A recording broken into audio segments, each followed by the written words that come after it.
Welcome to There's a Musical for That. Welcome to There's a Musical for That. Welcome to There's a Musical for That.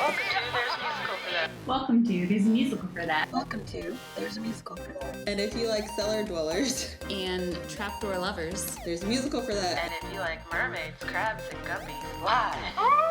There's a musical for that. If you like Fan of the Opera fan fiction, there's a musical for that. If you like falling in love and broken hearts, and establishing your dreams and then having them dashed, and duels, there's a musical for that. And it's called Wicked. And it's called Little Mermaid Live. It's called Hamilton. And it's called Dogfight. And it's called Fan of the Opera 2, Love Never Died. Welcome to There's a Musical for That.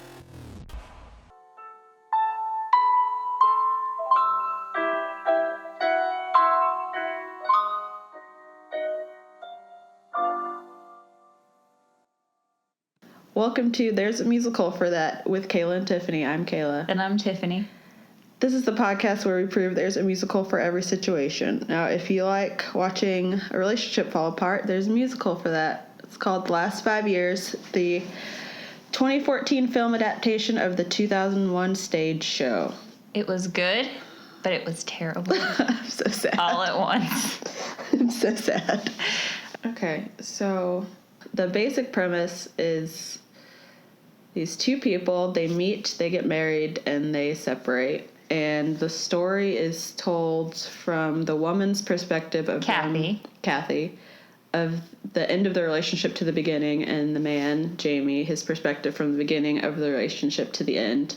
So it's, I don't know what they call it, like converging timelines or something. That sounds good. It's something like that. And then they have one song where they actually sing together in the very middle of their marriage. Their situation. And then they diverge. It's the marriage again. that they sing together. That's the one. That's true, where they get engaged and married. Yes. All right. Sad. So we're not going first song as they go through in the movie. We are going through chronologically as if the story had been told from the beginning to the end now. To examine the plot Yes. like normal people. Back to the very, very beginning of their relationship from Jamie's point of view. How do you say it again? Shiksa goddess. Shiksa goddess, And yes. I looked this up at one point, and it pretty much just means like a woman who isn't Jewish. So he just wanted any woman who wasn't Jewish because he was tired of dating Jewish women. Which is predominantly what the song is more or less about, too. He's a jerk. Yes. He tried not to be, but it's just in his core, and he can't help it. It's just who he is. He's just a terrible person. Yep. Pretty much. So that's them fooling around in bed, and he's basically just worshiping her and her non-Jewishness. Yes, and just basically said, I don't care about anything about you except that you're not Jewish, so great. pretty much. And then he goes back in time to list off all the other girls he's always admired but could never have. And finally, those are the ones that he had dated before. They all had Jewish last names. Oh, they did? Okay. Yeah, and No, one girl I didn't. had like a nose, like she got her nose done like Jennifer Grey. And he said, my people have been through thousands of years of, what did he say, of torture or Something. turmoil. And he doesn't care. Yeah, he doesn't care. And that was the first thing to me. I was like, oh no, something's wrong with you. Yes. Okay. So then we go back to Kathy's timeline. I can do better than that. And it's basically Kathy and Jamie driving out to visit her parents. Mm-hmm. And she's stating that I'm not going back. This isn't the life that I want. I'm from and a I small can, town. Yes. And I can see myself with you in a different type of life. Yeah. And she's all kind of dressed up bohemian-ish and just wants to be different. They want to drive to a creepy woods area and then drive back out. Oh, yes. That was weird. They did do that. And I thought she was being judgmental toward her friend who got pregnant. I appreciate that. She was being judgmental towards the lifestyle. Well, it's not just that she got pregnant but she also didn't like the lifestyle that she was living afterwards. Like, staying in the small town. Her high school sweetheart turned husband started working at a store in the mall, which is fine, but she just didn't want that. So, to be fair, in the beginning, they were both looking for something in each other that wasn't necessarily just for the person. So, Jamie wanted someone not Jewish, pretty much. Yeah. And she was just looking for something different. Like a come up. Yes. Not really a come up, but just... Well, not a small town. She wanted somebody, like, exciting. Yes. Jamie claims that she just wanted to be saved or whatever he said later on, but... I don't think that's true based on how we're looking at it in this way. So that's pretty much her side of the story from the beginning. And then next, I guess we're back to... Oh, and in that, she mentioned to him that she wanted to move in together. So then we go back to Jamie's next song, Moving Too Fast. Mm-hmm. And this is shortly after he got a call from Random House, who wanted to publish his novel. And he's 23 at the time, unpublished up to this point. In college at this... Or no, he told her that he had dropped out. Yes. Columbia. He did not finish. So immediately after getting that call that Random House wanted to meet with him, he called Kathy back. He's like, oh, you wanted to move in together. Let's do it. Yeah. And then he sings the song, Moving Too Fast. Which I'm kind of confused by. Well, basically from the beginning, he thought things were going too fast with... Yeah, but if he thought things were going too fast, he seemed pretty happy about it, number one. And number two, why would you ask her to move in with you? Or move in together? Why wouldn't you say, okay, I'm going to pump the brakes a little bit, like one thing at a time? But he's like, no, if we're going to move fast, we're going to do everything at once. Right. Yes. At which he basically said the song that he didn't understand how people couldn't. He does everything full speed ahead, and that's just part of who he is. And then, so his life is just going fantastic. Yeah. Then we move on to Kathy's next song, Climbing Uphill audition sequence. So her auditions are not going well. Yeah. She is a struggling actress, and she's struggling. Pretty much is what that song reveals. Yeah, and she's expressing her distaste, and then they show at the end of that song, there's a little break in the middle where she goes to Jamie's book reading, and he's reading the book, and you can, like, her face, like, she's looking like, wow, I'm really jealous, and she has a little outburst where she says she doesn't just want to be stuck depending on a man, and she wants her own career, and you can tell she's getting really jealous of his success. Yes, but that outburst was more her internal thing that we as the viewers see. It's not an outburst she to didn't Jamie. flip over any tables or anything. She's just like, so jealous. So then we go to the Shmuel song that Jamie sings. And basically leading into this, so we already know Kathy is feeling really crappy. She comes home. She's apparently working at a bar at this point, and Jamie is an author, and he's doing successful. Great. Yes. Comes into their apartment and is basically in a bad mood, throws her clothes off, puts on some more comfortable clothes, and lays on the couch. She doesn't want to talk or do anything. Yeah, and she says she has an audition later that week and she's not going. Yes, because she's not going to get it. So Jamie had written a song for her called... A story for her, sorry. The Shmuel, which is the Shmuel song. Shmuel? Shmuel song? Yeah. Pardon me. Which is very strange. It was cutesy, whatever. Yeah, but it just felt out of place to me. I was just like, what's happening? And what does this have to do with anything? And then by the end of the song, you're like, okay, I get it. Yes. And essentially, he was just telling her that, hey, I believe in you. You'll do great. Quit your job and just focus on acting. Yeah, and go, try your hardest. And that's where she ends up going to that camp in Ohio. Yes. Where she spends, it seems like 3 or 4 years, 3 or 4 summers. Yes. So basically, after Jamie gives her that confidence boost and she quits her job, things do start turning up. She has a somewhat successful audition. Obviously, she never makes it huge, but she gets some moderate success. Yes, moderate success. She has gigs. Yeah. And then I think it's the next 10 minutes. Yes. Is basically when Jamie proposes and they get married. Mm-hmm. Which was sweet. All is good and well in their relationship. Things are looking good. I want to use that song in my wedding, except not at all, actually, because this story is it has bad. This is a bad story. Yes, it's cursed. Yes. So yeah, the next 10 minutes, I looked on YouTube for a little bit and I couldn't find anything. I wanted someone to lay both of their parts on top of each other. You know how in the beginning they're talking and you hear Jamie's responses to her, and then at the end you hear her responses to what he was saying. I need somebody to just lay them on top of each other so I can hear the whole conversation, because I cannot put it together in my mind. It's inconsequential, but I just want to hear it all together. And then after that is, after they get married, is a miracle would happen when Jamie's like, wow, after you get married, all these women you wish you could sleep with are suddenly attracted to you. Yes. Immediately after they are married. And he thinks it's funny, and everything's fine. It's fine. It's fine. He's just resisting temptation. It's hard, but he's doing it. Yeah, he said it's not a problem. It's just a challenge. Yes. And it's what he wanted. He just wishes that every woman who wasn't Kathy looked like Mr. Ed so he could get on with it. Yes. But if they had boobs, he probably still want them. Yes. That was his. And then to make that even better, that's right after that is Kathy's A Summer in Ohio. Where she's away. Yes. So he's left all on his own to have all these temptations, and the gig that she got, she had to go to Ohio for the stage show, whatever. There's summer review or something. Yes. She's pretty much singing that she doesn't want to be there. Yeah. And how much she misses him. And then she has a coworker who, like, wants her, and she's like, but he ain't going to have me. Yes. I'm with you, and I love you. And it's like, wow, Jamie. And they're Skyping all the time, and he seems all fine in the Skype and just talking like it's normal. Yeah. She didn't cheat on you. It wasn't that hard for her. It didn't look like. And there's people actively pursuing her.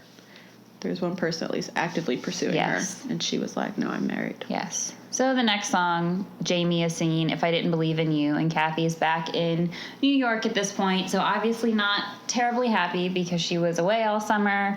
While she had a summer gig, it wasn't thrilling. Yeah, and she's talking about how they keep going to these parties, and it's people pretty much push her off to the side, and she wants her own stardom, and people are pretty much like, oh, are you his publicist? Can you take a picture of me with Jamie? And if they talk to her at all. Yeah, if they talk to her at all, or she just, like, sits there by herself. And Jamie's like, but I want you to go for my ego. Well, to be fair, so we did see some scenes where she would go and sit down, and he would, like, look over at her and smile, and it's not like he was purposely ignoring her. That's just the situation that it was, and that he was getting all the attention, and that's what he had to do for his career to get his book published. And he just kind of expected her to come with him and support him. Along. Yes, but that was also hard for her, and that If I Didn't Believe in You song, he's basically telling her that, hey, look, I believe in you, but I need you to come do this with me, and I'm not going to fail just to make you feel okay. Yeah, and I think it really hurt her feelings when he said, you can't win. Like, he said, I won't fail because you can't win. And she was like, oh, I'm done. I'm not going. I do think it hurt her feelings, because then she started to cry. And she slammed that door. Yes. And he started screaming. I was like, oh, no. And then he yelled at her, and I was like, you said something really, really mean and hurtful, actually. Because it was just really easy for him, and it wasn't as easy for her. And he couldn't see her face to see that she was crying, though. Her back was turned to him. He should have known better. Yeah, that's always. But he did not actually see the tears in the scenes that we saw. Yeah, that's true. So, after I Didn't Believe in You, we go to Kathy's next song, which is I'm Part of That. So it's her also singing, you know, this is so great for Jamie. He's doing all this fantastic stuff. He's writing, and he's in his own little world, but she's part of that. Yeah. And he gets all the attention on all of these shows, but I'm part of that. But the last words in the song are, aren't I? Yeah. It's basically her trying to convince herself that, hey, this is okay. I'm happy for him. I want to support him. But I feel like an outsider. Yeah. So that was really sad. So then we would probably go back down to Jamie, and Nobody Needs to Know. Oh, yeah. So Kathy goes to Ohio every summer. Mm-hmm. And she's away in Ohio, and Jamie is just flitting about with these women that he's seen before. One of them was the woman in, what's that song where he just got married? A Miracle Would Happen. It's the woman that he sees at the bar when he's like, oh, I'm trying to show her that I'm married. It was that same woman. So is that song trying to imply that he's been cheating on her this whole time, every summer? That's what I don't know. That's what I'm not sure about. Because just because he didn't sing about it or show it doesn't mean it wasn't happening. So I'm not sure. I think that he's been cheating on her every summer, personally. Because I think he had a relationship. He ended up developing a relationship with that editor lady or whatever, Elise. Yes. But I think just for the sake of the movie, they had 3 different women, but I don't think that's what, in my mind, I don't think that's what it actually was. Because I think maybe he was cheating on her every summer with her, because at the end of that, If a Miracle Would Happen, the last lady he sees is the boss, or the editor lady. She's in that dress, putting on that shoe, and they do the little saxophone whine or whatever. So I don't know if it started then or if it started later. Personally, I think he's been cheating on her this entire time. Every summer that she's gone, I think he's been cheating on her. Wow, jerk. If not, best case scenario, which is still he's a jerk, he's cheating on her this last summer when she's away, after she's feeling like an outsider, and he's turning to all these other women, and nobody needs to know pretty much as he's convincing himself. Like, he feels kind of guilty about it, but at the same time, nobody needs to know. Well, and it was kind of like, well, I just wanted one little private area, and Kathy just wouldn't let me have a private area of my heart. Yes. Yeah. She wanted all of my heart. It's basically her fault. Yeah. I didn't like that. His justifying that. And then he said, like, he's making conscious, deliberate mistakes to ruin the relationship. That's when I'm like, okay, like, sorry. Yes. So then we go back up to Kathy. See, I'm Still Smiling. So this is Jamie went to Ohio to visit her for her birthday, and she's like, yay, see, I'm still smiling. We've been going through a really hard time, but this is good. We can laugh together. We're going to make it. I'm still smiling. Yeah. But Jamie, and she's like, and we have the whole weekend together to work on our relationship. Yes. And he's like, well, have another party. And we already know how she feels about these parties. Well, I guess... And chronologically for the movie, we don't, but going based on the songs, how they would happen in real life. Yes. We know how she's been feeling, and it's like, wow, and he party. How she's been feeling. And he doesn't care. And she's like, okay, you know what? That's fine. She's clearly upset. She's trying. Yes. But we still have tonight. And he's like, I couldn't get a plane ticket for tomorrow. So I'm leaving tonight. And then she loses it. Yeah. And she's like, you are so selfish. Everything is always about you. Miles and Piles of You, which is a callback from that earlier song. When they're going to see her parents, she says that. She says, I only want miles and piles of you. Oh. And then they call back in that song, and she's like, everything's not about miles and piles of you. I was like, well, he said it was. Yeah. And it's her birthday. Yes. And he's not even going to stay. Birthday. So she flies off the handle.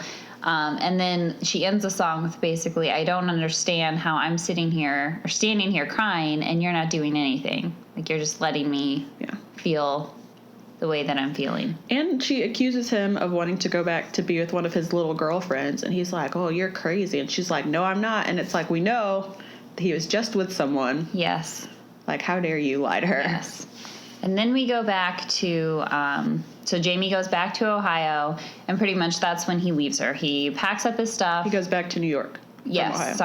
Leaves Ohio to New York, calls Elise, and lets her know this, and writing her a note that he called Elise to help pack up his stuff. Jerk. And he's leaving her. And he's basically saying, you always wanted to be rescued, and I just couldn't rescue you. All I could do is love you, and I'm at the end of my rope. I can't rescue you. And I loved you so hard, and now I just have to let you go, which would be fine if it was that in itself, and he had that conversation with her. But it's not fine if you've been cheating on her and you're just going to up and leave.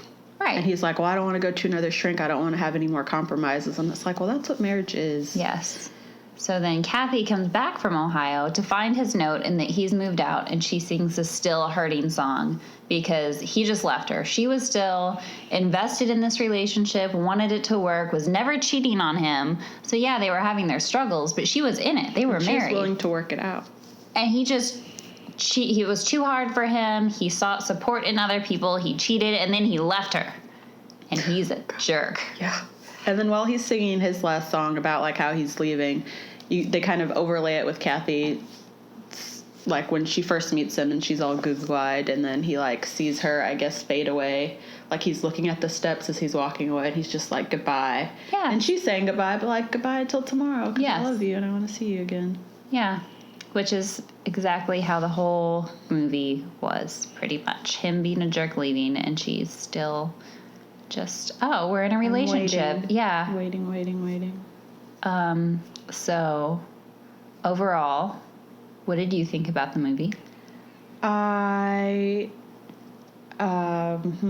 I don't like Jamie, and the movie made me sad. This is my second time watching it, and knowing from beginning to end like what was going to happen, I almost cried every time Kathy was singing her little hopeful songs about their relationship, because I was like, wow, please don't marry him. Like, in the next 10 minutes, I was like, just say no and walk away, because she's like, I could say no and goodbye, and I'm like, yes, please do. But she didn't know.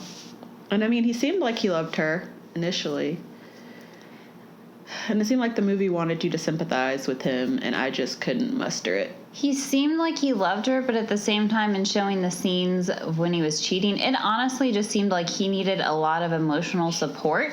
So while he was saying, oh, you needed to be rescued and I couldn't rescue you, he needed way more emotional support. And when he didn't think he was getting what he needed, he sought it elsewhere. Yeah.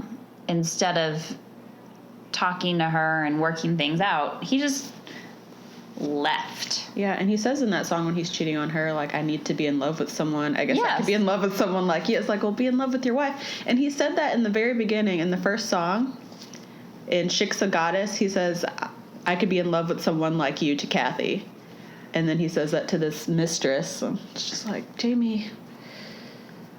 And then the mistress was crying at one point in that song. I didn't understand why. I think they just added that. I don't know why. I didn't care about her feelings. I don't know why they added that either. I mean, I hope you feel like a terrible person. You know that he's married and you're sleeping with him anyway. Well, I'm glad you're crying. Well, I guess you know she won. You won such a prize. Yeah. Good for you. It's a prize that you deserve. Yeah, this is a movie that I watch when I just want to feel sad. Sometimes you just got to cry it out. And if I ever want to cry, this is what I put on. What did you think? They were very talented actors, great writing, really liked the music. Jamie is a jerk. And he made me angry. Yep. And I felt bad for Kathy. Yeah. So that's where I am. And I don't know that I might watch it.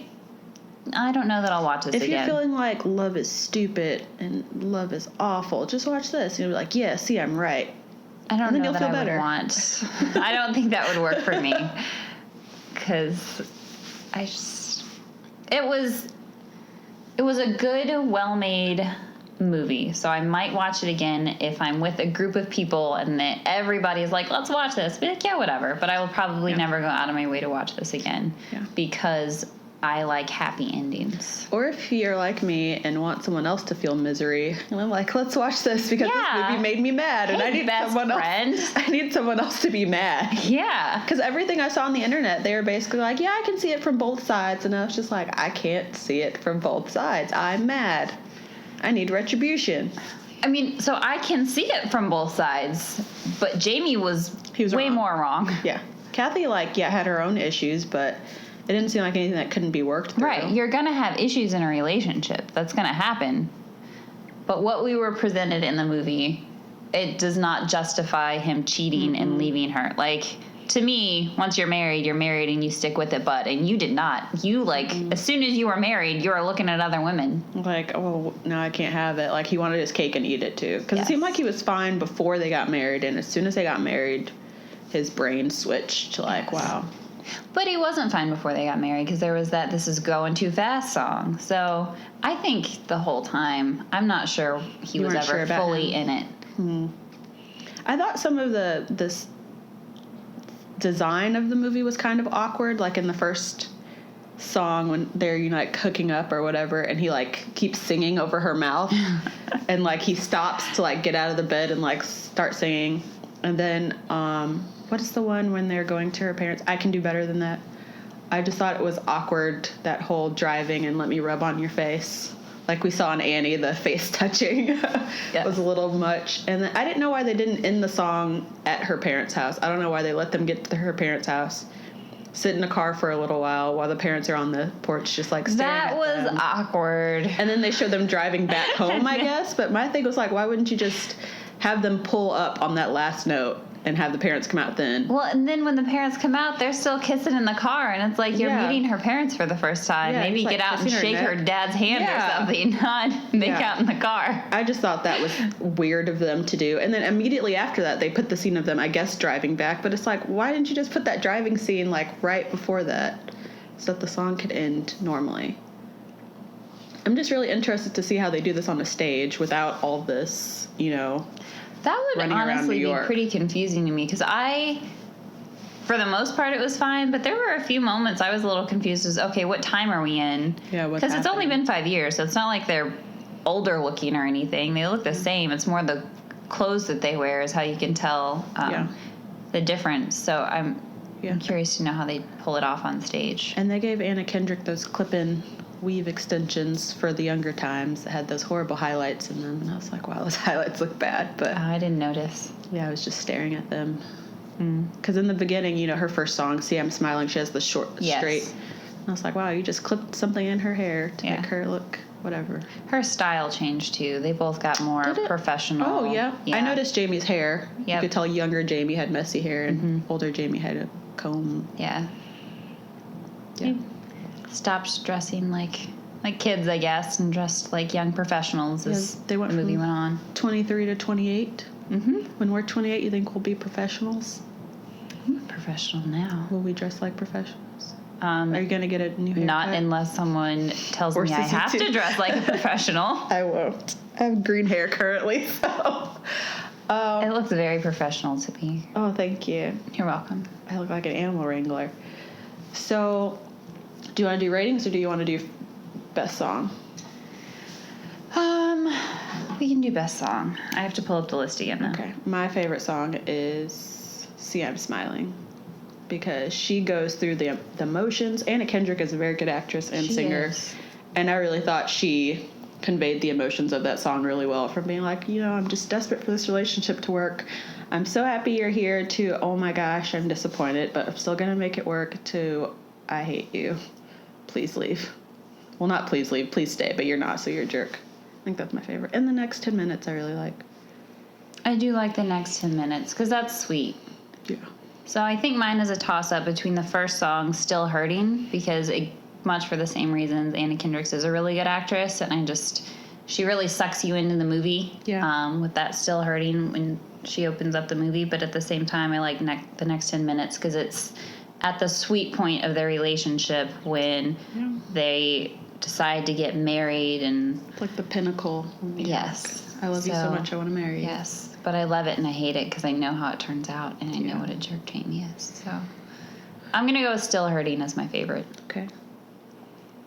So then I'm just going to watch that song and then end the movie after that. That's what I do. So Yes, when I listen to the soundtrack, I actually cut all of Jamie's songs out and I just listen to Kathy's songs, and I usually listen to Kathy's songs front to back. So I listen to hers chronologically, starting with Goodbye Until Tomorrow until I'm Still Hurting, and I only hear Jamie on Goodbye Until Tomorrow because he has a little part, but I don't listen to any of his songs. Do you think we feel this way because we're women, and would a guy take Jamie's side? Yeah, I think that this is a generalization. I feel like they generally do not have the same emotional intelligence to know why she is mad. Whereas I'm like, okay, I understand why she's mad. Like, obviously, you're being a jerk, she's mad. Mm-hmm. Whereas I feel like, in general, men would be like, well, she's just getting mad about nothing. She's just acting crazy. And if it had just been that, they are still equals in the relationship. For her to be jealous over his success and still work through it, I get it. Best case scenario, yay, you're always happy for everybody you love success, but at the same time, people are human, so you're going to have those feelings. So that's all fine and normal to me. My problem is that Jamie just cheated and left her. Yeah, his reaction was to cheat, and I feel like that's inexcusable. Yes. So it was like, well, you're on my... Yeah, instead of working through it, he left. It's like, oh, this is... Nope. Yeah, and she had just said when she was in Ohio, I want to work through this. Yes. And he didn't say, I don't want to work through this. He said, well, I have to go to this party. And she comes back thinking, okay, yeah, we're going to work through it. And he just leaves a note like, I don't want to go to counseling. Mm-hmm. I don't want to work through it. And she says in still hurting. Like, he just thinks it's all her fault, and he thinks all the love is gone, but he found love with someone else. Yes. Love, quote unquote, with someone else. I think his major turning point was when she didn't want to go to that party that one time. He's like, you got to come to the party with me. You have to come. Yeah. And that lady Elise was probably like, ooh, your wife's not here. Oh, another fun fact I noticed while we were watching it, because I had seen it all the way, and I knew that was her in the end who she left her with. If you go back to when Kathy is singing, like, I'm a part of that, and some of those other songs, when she's going to the parties with Jamie, Elise keeps coming up to her and, like, laughing and talking with her and blah, blah, blah. And I'm like, This whole time, you're probably messing with her husband. Yes. You're a jerk, too, lady. Like, don't put your arm around her, don't hug her, don't touch her. Yeah. You apologize to her, and you leave. Yes. All right. Do you want to do ratings now? Yes. I'm probably going to rate this movie with teardrops, and I'm going to give it 3 teardrops out of 5 because it made me cry. I think I'm going to give it, what did I give it? Probably 3.5. I'm giving it 3.5. Yeah. Of whatever. That's fair. Yes. 3.5 things. Yes. If it's a teardrop rating, it didn't make me cry. It made me angry. Like, I got a little bit of the feels, but for the most part, it was just, Jamie, I'm going to push you down the stairs. How dare you? Yeah. So I would give it more of like a 2 teardrop rating. Okay. But overall, because I do like the actors and the music and everything, I'm giving it 3.5. The reason it's not getting 5 stars, because I really do enjoy the musical as a whole, but because of how angry I am at Jamie. Yeah. And how he seemed like he felt no remorse. He just thought he was justified.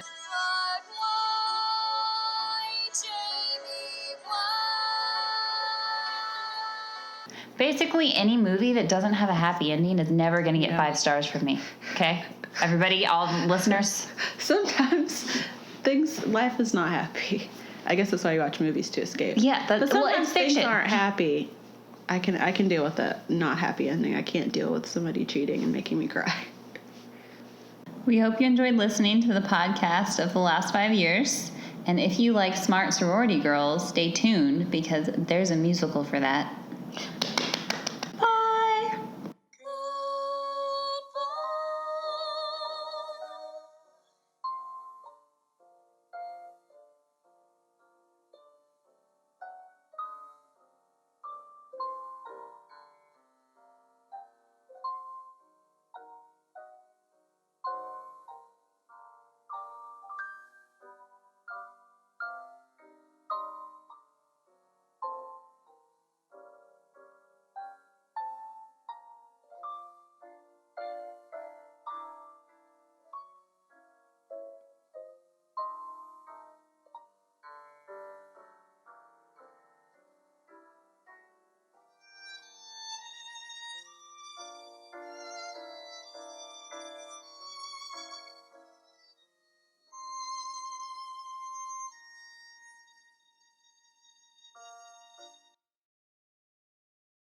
Bye, everybody. Farewell. Bye. Goodbye.